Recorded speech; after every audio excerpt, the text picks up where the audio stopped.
up? This is Grammy Award winning record producer and recording artist Fanatic, aka Billy Lennox, and you are watching Amplified Exposure Live with Teresa B. All right? Peace. Keep shining, let it shine like a diamond.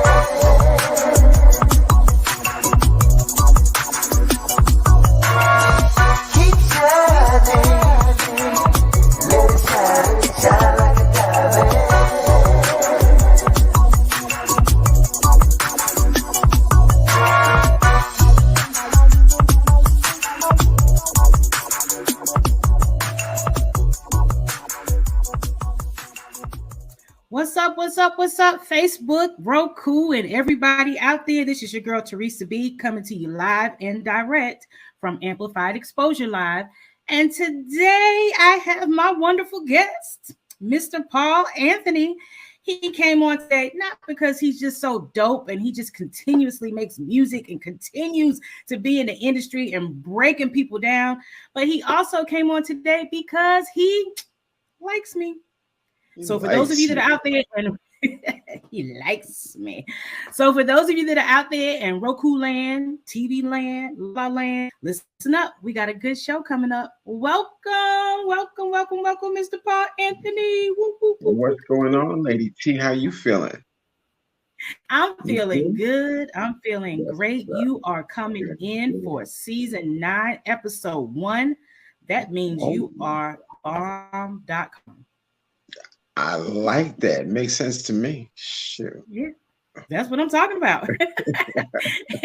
So let's get started with the show. I am so excited. And you know I'm a little animated. You know me from outside the screen. You know I got this energy that is way beyond the stars. So I'm going to kind of tone it down today. But I am overly... Okay, well, I'm just gonna act the fool man. So I'm excited. I'm excited that you're here. I'm excited to know you. I'm excited to have several conversations with you. I'm excited that you'll be on the next cover of the Heat Seekers magazine. I'm just excited, and I'm blessed that you're here today. So thank you for joining me. You're welcome. You're welcome. So I appreciate that. No problem.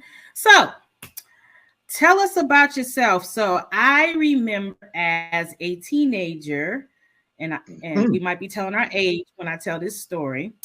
But I remember as a teenager watching the video with Lisa, and I'd have my mic on, and I get my grandma's wig, and I'd get in front of the TV and do little Lisa moves, because I just knew I was going to be Lisa one day. So tell us, how did it all start? How did you and your brothers come together one day and say, hey, we're going to do this? We didn't say it. My dad said it. Dad said, this is what you're going to do.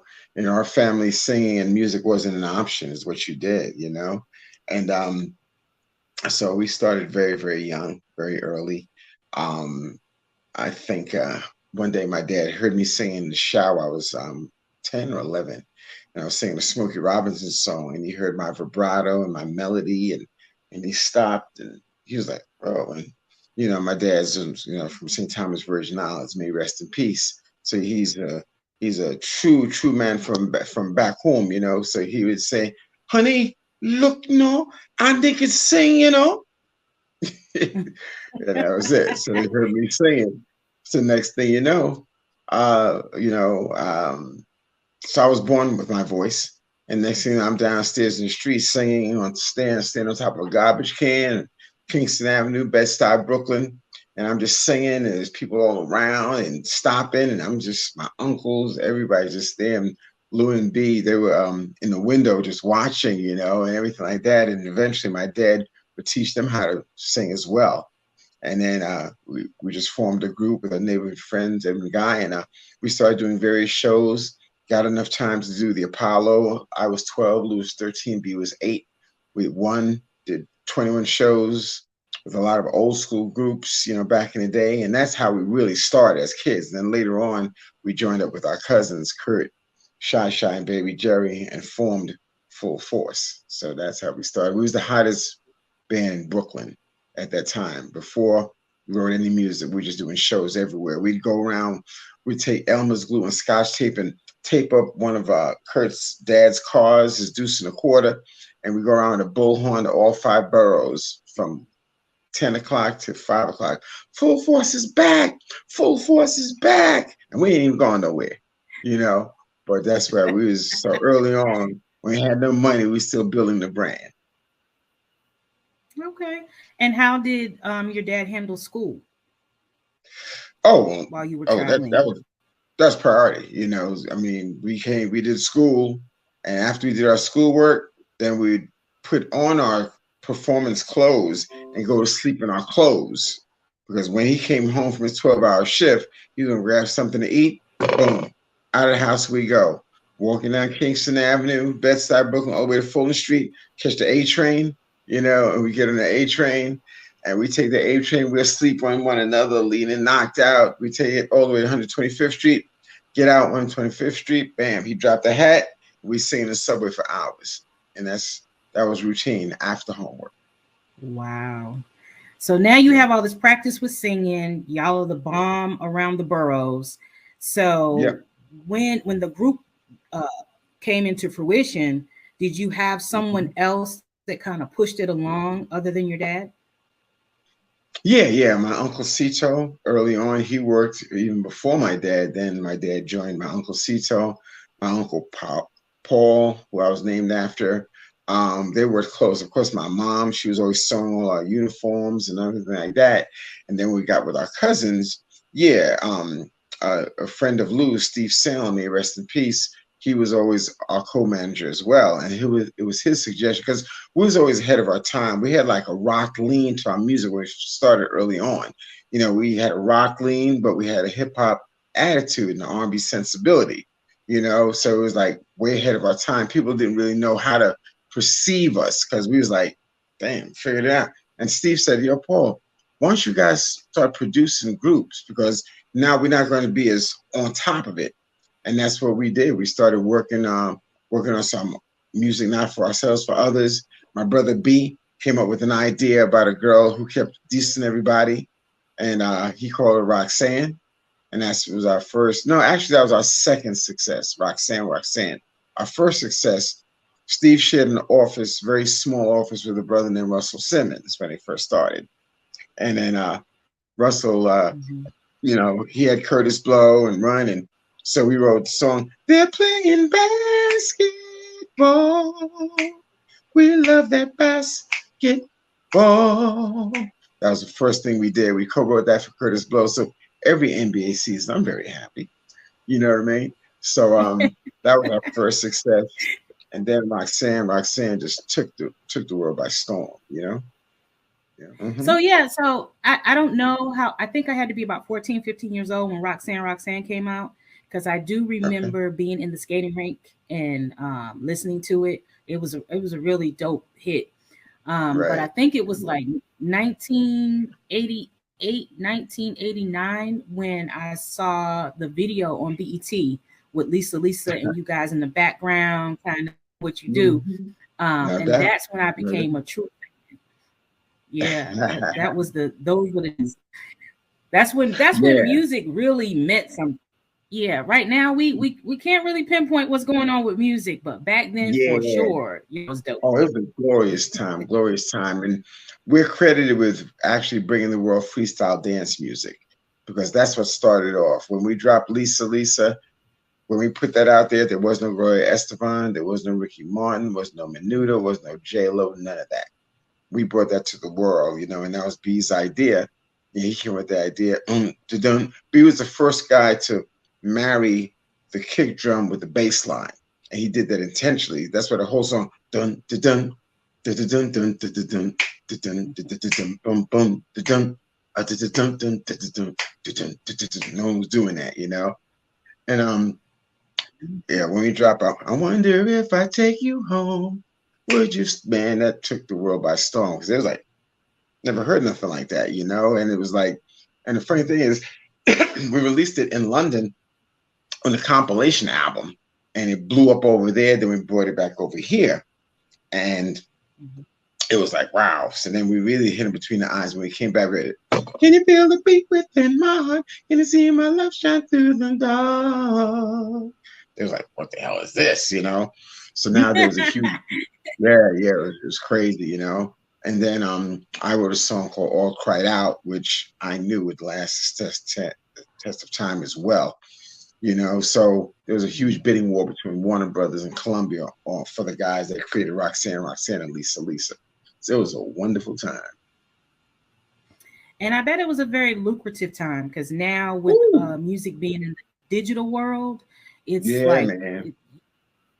It's not good for the artist as far as financially. Oh, yeah. I mean, we really got, like, I think we have two of the last diamond albums before they really started going buck wild. So gold is $500,000, platinum is $1 million, and diamond is 10 million or better. So we did the Backstreet Boys and we did NSYNC, you know, and it's like back-to-back diamond albums. Then everyone just went buck wild, you know. But at least she went double platinum, triple platinums, and then you know, the phones wouldn't stop ringing. You know, we was producing everybody, you know, and then we managed all our artists also. So we always came in the business as businessmen to have several revenue streams, to oversee our artists, make sure there was no stuff coming in between. We was very protective, you know. And then we blew the world away because Luke came up with this song, and we did Thanks for my child. I'm really thanking you, the man above. Thanks for my child. My sister Cheryl Pepsi Riley, we also managed her as well, you know, and that went to #1 so fast. And people were shocked that, you know, men did that song, you know. So yeah, we can do no harm. It was a beautiful time. See, what had happened was you were supposed to discover me. Did you know that? Is that what it was? That's what it was. See, I was out there singing too. I told you I was trying to be like Lisa. So, you know, I don't know why you didn't come to Boston, Massachusetts and just swoop me up and be like, come on, girl, like I could be your man. Really? Just like that. Really? Now wow. I'm all old and hey, listen, what they used to be. Hey, don't even say that, baby. I tell everybody all the time, you may be old, but you ain't cold. Okay? So, remember that. Keep that in mind. Thank God I ain't cold. Okay. All All right. So then all this is going on. Y'all are making it happen with all these different groups, all these different solo artists. And so I'm sure people are like ringing your phone to now be writers for their music. Did you have people like bombard you for requests? It was ridiculous. It was like send half the money and get in line. It was like that. You know, we had so much productions lined up. We was like lined up for the year. And it was hard because, you know, while we had all these productions lined up for the year, we still had to make sure we do a Lisa album and a UTFO album and a Pepsi album. We did our own Full Force album. You know, we was the first original R&B hip hop band ever. So when we came out with our song, Can You See I Want You Just For Me? Nobody ever heard nothing like that. You know, we was always on the crest of just new sounds, you know, so still doing that, still having UTFO on hip hop tours. We was on R&B tours. Pepsi was doing intimate rooms. Lisa was on pop tours. So it was busy, man. It was busy, you know, but it was a wonderful thing. Yeah. So one thing I noticed is that all of y'all had muscles. When did you have time to work out to build the muscles? Because every lady loved watching y'all on video. Right. You know, we always wanted to be different, you know, and I've always been the tip of the sword. I've always been different. I always pushed the envelope. I was always the guy, before we even blew up, I was always the guy that would wear things that others wouldn't, say things that others shouldn't, and do things that others couldn't. You know, that was me. So it was an easy transition to do that. I've always worked out. I've always trained. We all worked out, you know, but I was the one that mainly put it in your face, you know. When we were on tour, nobody was doing what we was doing, you know. I mean, we would end up having to close many tours because I'd be stripping down to just some posing briefs, and I'd be doing mandatory bodybuilding poses. And when we had a rock mentality, so we telling all the ladies what hotel we're at and where we're at and our room, and just going buck wild, you know what I mean? But bodybuilding and training, that was part of my lifestyle. Still is to this very day. You know, and there were other brothers that was doing it. My life brother, Mel was in great shape. There was other brothers, LL, even at 16, he was in great shape, but nobody actually put it out there all the time. I'm bench pressing ladies in videos and curling and everything like that. So to know that I've inspired millions in fitness and bodybuilding all over the world is a blessing. And B worked out just like me. That's why doing a house party was an easy transition. We were trained, but I was the one that, you know, was a part of my life. I did it back then. To this day, nothing's changed. You know, when I came in the business, I weighed exactly 212. You know, and to this day, right now, I weigh 214. You know, I can still wear everything I wore back then. You know, so yeah, just keeping it together. You know. Wow, that must be nice. And for those out there in TV, for those out there, because I can't wear my clothes from high school, but for those of you that are out there in TV land, it is muscles, you know, because you know how they do. They'll be like, oh, Teresa B was on and she said muscles. It was comedy, folks. I just had to put it out there for you. But he did have some muscles, and he's still working it out today. Absolutely.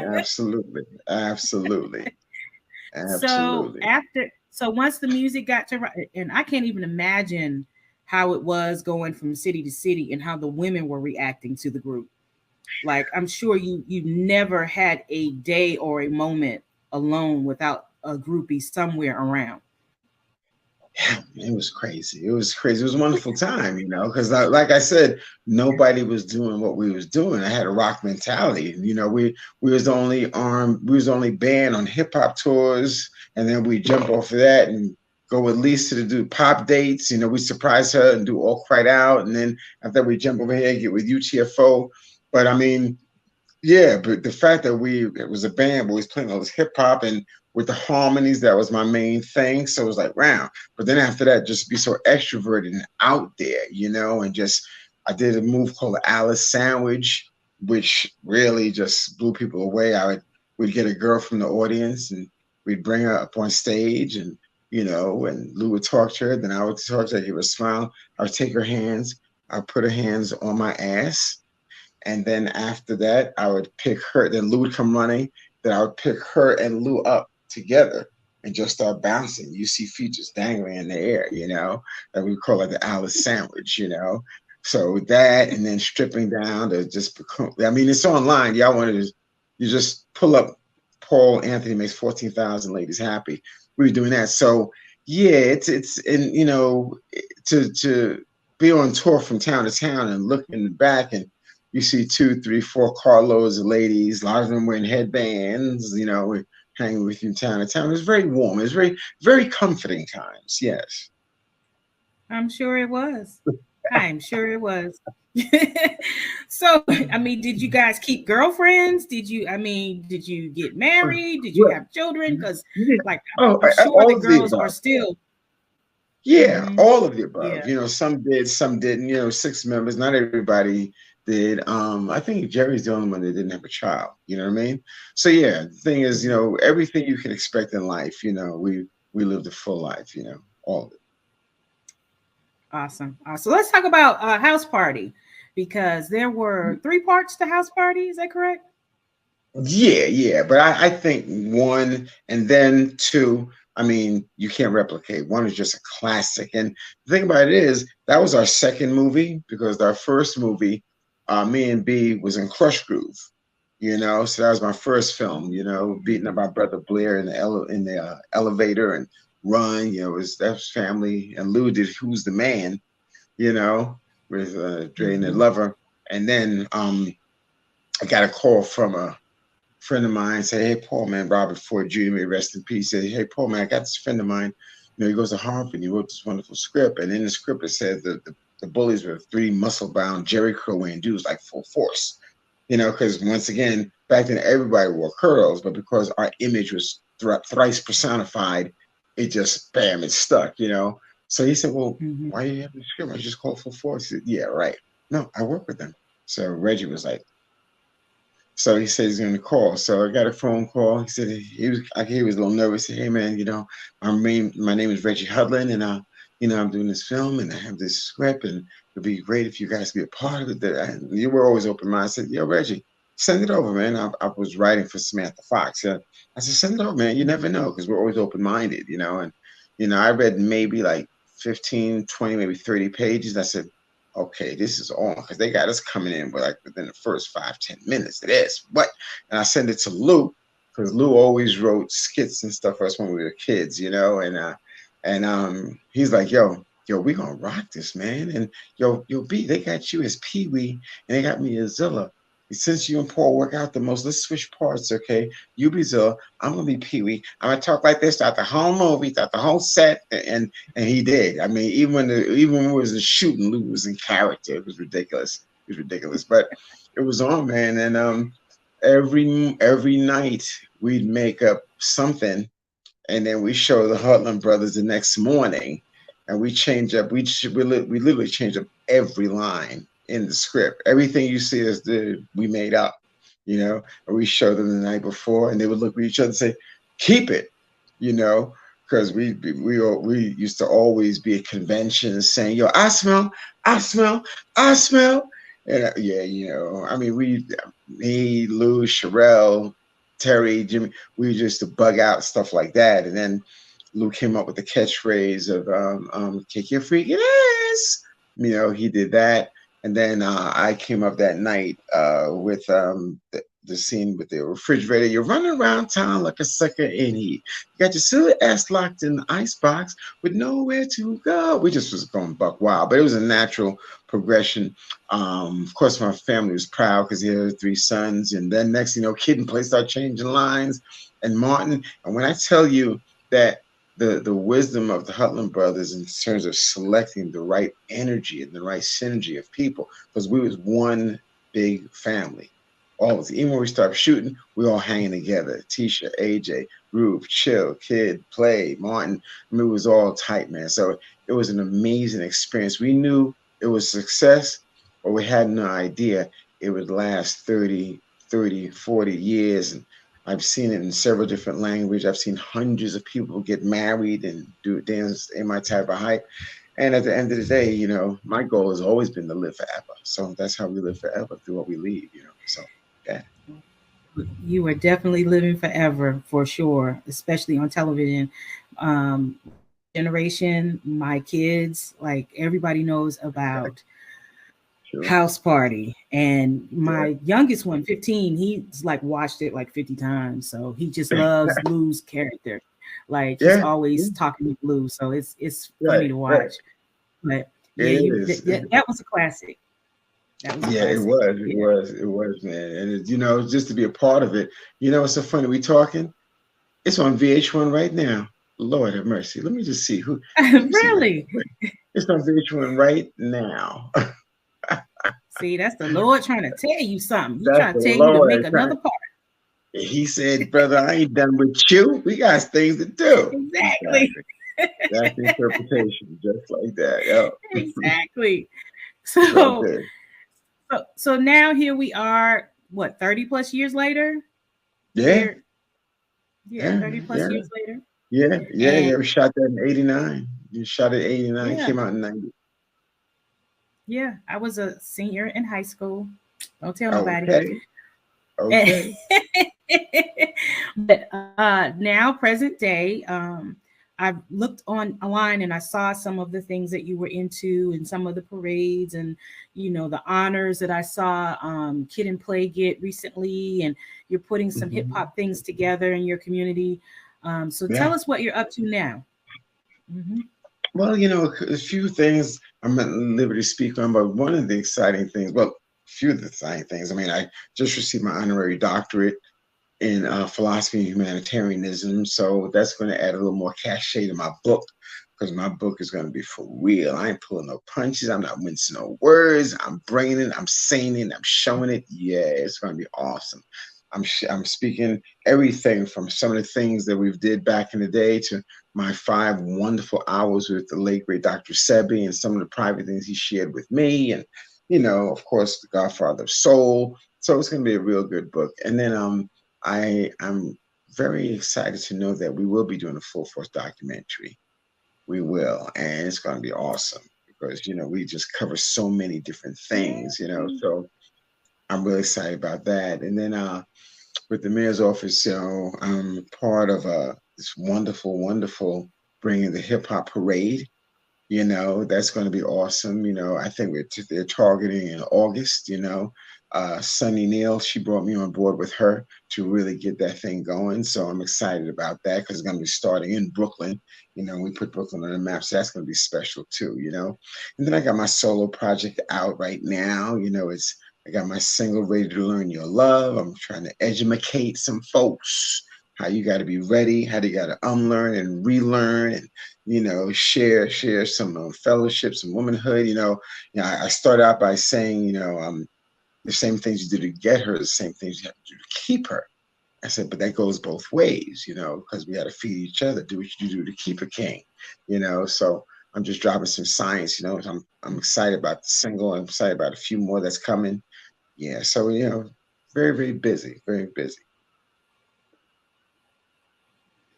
Yeah. So are you single? Are you married? Are you like what's Yeah, going right on? now I'm Now I'm coming. in your business. I know I was waiting for you to get in my business, get all in my business here. Yeah, I'm currently separated. So yeah, so I'm pretty much single. And but I am engaged to my vision. I am married to my purpose, because the music is the gift, but the purpose is to touch, change, and save lives. Being a cancer champion, beating 3 different cancers and 2 bone marrow transplants, and still being in great physical condition.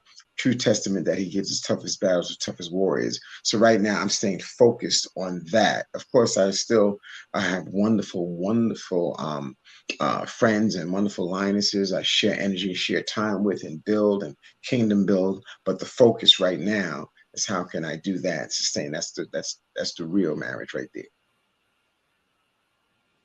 That is so awesome. That is so awesome. So you make me want to Mhm. just do all kind.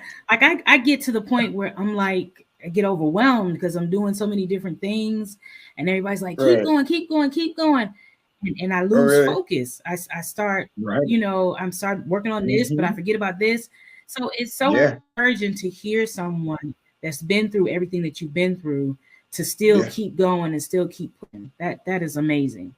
So Thank you. kudos to Absolutely. you. Look Absolutely. at you. Look Yeah. at you. Yeah, baby. Oh, yeah. We got things, man. There's so much to do. And that's the thing we want to tell everybody. Don't invest in wouldas or couldas or shouldas, man, because life is fleeting. Life is short. You don't know when it's promised. I know that sounds awfully cliche, but it's the truth. At the table of life, I'm leaving nothing on the table. Because I'm greedy like that. I'm a Mhm. I'm a greedy lion. I'm a selfish lion. He knows that I give off and I share, but at the same time, I'm living a full life. Because you don't know what's coming tomorrow. So whenever I get with other lions and of course lionesses, but when I get my brothers, I first let them know that we're not each other's enemy. Let's just share that and then share some fellowship and Mhm. then live your life.